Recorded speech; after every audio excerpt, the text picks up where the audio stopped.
Ladies and gentlemen, this is our final best of 5 of the evening. The winner of this series will have a spot in the WCS Circuit Winter Championship. Spawning in the top position on Parian Terraces, the red Terran player. Representing Millennium, it is Dayshi.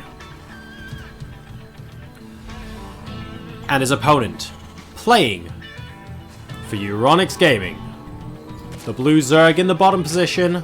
Give it up for FireCake.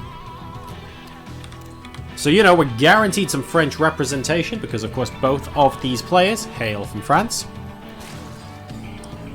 And FireCake is going to be opting for the spawning pool prior to hatchery here. Dayshi in the meantime, nothing out of the ordinary. We see a bit of gas. We see the barracks going down. No proxies, no sneaky snake shenanigans just yet. We have got a second barracks. Are we going to see 3 racks Reaper coming out of our Terran here, for instance? Maybe.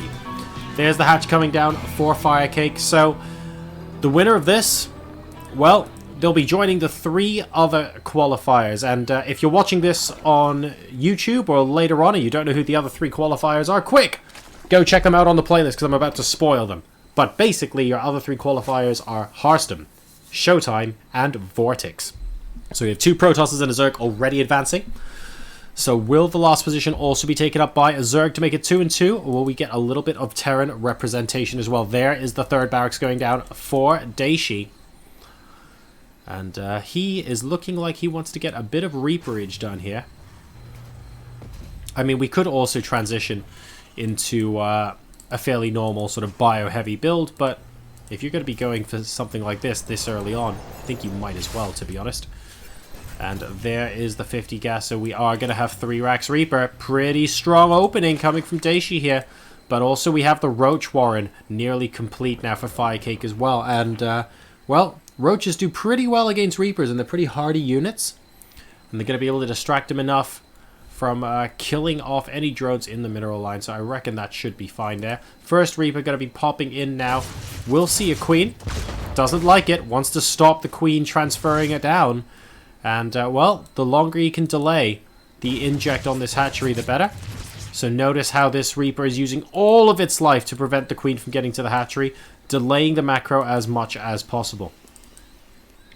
3 racks Reaper now coming out in full. FireCake has his overlords not through the middle of the map, because, of course, if you did that and a Marine showed up, that could be really awkward. There are a lot of Reapers now coming in. 2 more into the main base, but there are 3 Roaches here defending as well. We have a grand total of 4 Reapers now thinking about moving into the natural expansion, but there are, wow, there are as many Roaches as there are Reapers, so I reckon this should be more or less fine. A couple of Roaches go for a wee aerial ride there, but basically these Reapers aren't able to do very much because a lot of Roaches are being produced. Now, when a lot of Roaches are being produced, at least you don't have the larvae going towards drones, so that's fair enough, but FireCake is now going for a full round of drones. He's saying, actually, I think I can basically win this early game shenanigans. Ooh, very close to dying there is that Reaper. With the number of Roaches I have now, and we're fine. I don't think Dayshi saw the drone going up there. So FireCake is looking to expand to the goal, and he's looking to do it very, very soon. He needs to hide the drone. Okay, he hid the drone. Wow, that's really, really good reaction there from FireCake.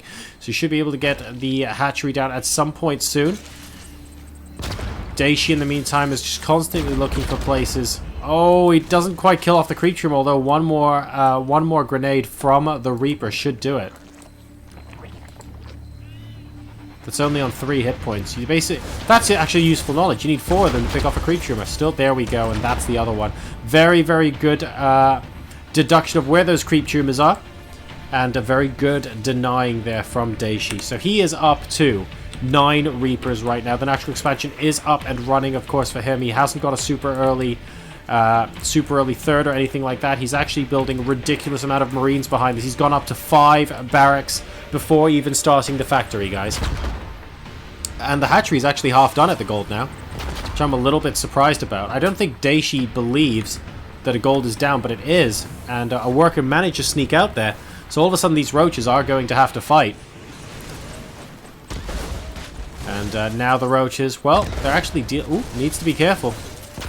You can potentially bounce around your own units with that grenade. I don't think this base is getting denied, though. I'm pretty sure FireCake's going to be able to comfortably finish that. Then the question becomes what Dayshi does afterwards. So behind this, by the way, we're going reasonably heavy roaches for FireCake. He's got Glee over Constitution and +1 on the way. These roaches, unfortunately, still aren't dying. These Reapers are trying their very best to be as frustrating as possible. I wonder if he might be able to sneak into the main base because the roaches are all the way over there. And is that what Dayshi is thinking about right now? If he feigns to the main base and then moves back across to the gold, that would be pretty sweet because the roaches do have quite a long way to go. And here we go, we're moving into the main base. The first 4 roaches are going to get there almost at the same time as these Reapers, though. Unfortunately, just not quite able to get out there. But we have got a good amount of bio at the gold in the meantime. And these Marines and this Marauder will successfully take out a number of roaches there. He can actually move in and kill off a lot of the drones. So, wow, FireCake getting pulled in a couple of different directions. The Reapers are now absolutely wreaking havoc, or reaping havoc, should I say, inside the main base. These drones are going to have to try and surround them, but these concussive grenades are doing so much work.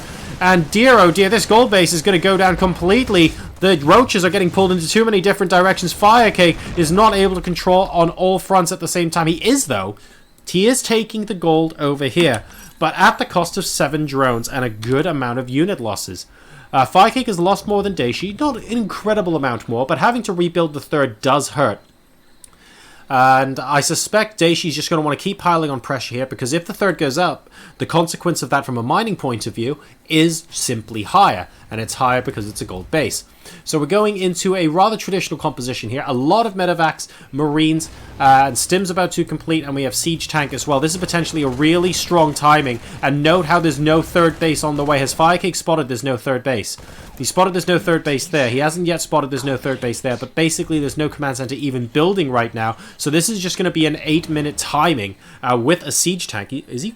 Where's the siege tank actually? It's going to get picked up by the other 2 medevacs, which is fair enough. So this bio is going to do an incredible job against this hatchery here, and these roaches are forced to engage, and they're forced to engage because otherwise the hatch goes down, but he's actually going for the hatch anyway, picks it off, grabs the medevacs and moving into the main base, and this is all while we have additional units spawning back home. More siege tanks are going to be here as well, and into the main base. So many workers are going down right now. FireCake is being pulled in so many different directions this game, and these medevacs are absolutely ruling the roost. Yes, the third is going down again. Yes, it's out of gold, but that's now the 3rd time it's been up this game. How many more times is this going to happen before Daishi's advantage just continues to snowball? He's doing a fantastic job, and here we go. More medevacs full of units popping out. Siege tanks being left at home. Why are you leaving them at home, mate? There are no additional medevacs here. It doesn't look like he even needs them. Alright. So these medevacs being dropped. I don't quite think he can take out the Overlord there. That's maybe a little bit over-optimistic. But we have another drop going down in the gold. Oh, never mind. He saw the roaches and went, actually, this doesn't compute. And these siege tanks, well, they need a way of getting out of the base. And I think because of the Sim City here, they're going to have to go all the way around the mineral line. So this is delaying him a bit. I would have liked to have seen him pick up those siege tanks in the second lot of medevacs and bring them forward, because this would make this push so much stronger for Dayshi right now. I mean, he's still in a good position. He's equal supply with the Zerg. It's a 2-base attack. He spotted the gold bases back up. Stimming in. Great concave from FireCake here. And actually, everything gets picked up. He's moving towards the main base by the looks of things. Dayshi, he needs to get his siege tanks involved. And he's actually just going to be running them across the map. We need to see more production out of him. That double medevac production is going to be so useful. But FireCake is starting to stabilize. I think those lack of siege tanks in the early stages here are really doing Dayshi an injustice right now. And as a result, FireCake, he's using all his resources to try and stop this attack from succeeding. And FireCake's actually doing a great job of maintaining his position here. There are 2 siege tanks that have now come by on foot. We have Stimmin. Is it going to be enough? Ravager shots going off to force the bio back. But look at this. The siege tanks are doing a lot of shots here. Dayshi now is being forced to head back. FireCake is committing. One of the siege tank go down. The second one looking like it's about to go down as well. And Dayshi will get this attack forced back. So well played by FireCake. Yes, Dayshi. Ooh, nice pick off on that medevac. Yes, that's right. Dayshi could have actually played the initial stages better by maybe lifting those 2 siege tanks and maybe forcing engagement over here. But he didn't. And FireCake has actually responded extremely well. All credit where it's due. So now FireCake has a little bit of breathing room. There are a couple of sieged tanks moving out with these medevacs now for Dayshi, but is it a little bit too late? I don't know. Round 2 is still going to be a really difficult, really threatening attack as far as he's concerned. Scanning the location again to spot exactly what's going on, and here come the sieged tanks just to be as annoying as possible. They're going to be shelling away at this gold base location. And actually need to be careful with that vision as well. A couple of mutalists should definitely see to that. And the mutas are actually going to force this entire harassment away as well. Ooh, careful with the Marines there, mate. And we have another attack at this gold base. And, oh, actually, these medevacs potentially in danger. Is he going to get... He's not going to get this hatch! Oh, dear, oh, dear, oh, dear. He does sack that entire army. What are the workers killed tab looking like, though? 17 workers killed from Dayshi so far, so, you know. He's still getting his money's worth. 42 drones versus 45 SCVs, and now we have a gold for Dayshi too. Is a decent position for the Terran, but FireCake is fighting back, and he's fighting back really hard. Wow, and the tanks are not siege. In fact, the tanks are in medevacs, and they're unable to get any damage done. These mutas really should go after that tank. They are indeed, and Dayshi is now finding himself in a little bit of trouble. The last medevac goes down. These stimmed units are the only units he has left. Okay, it's basically naked Ravagers, but unfortunately, there's no response, and Dayshi is getting pushed back entirely. FireCake, after looking in such a difficult position earlier on in game number 1, brings it back with the counter-attack. What a tremendous effort from our Zerg player there, and he goes 1-0 up in our final best of 5.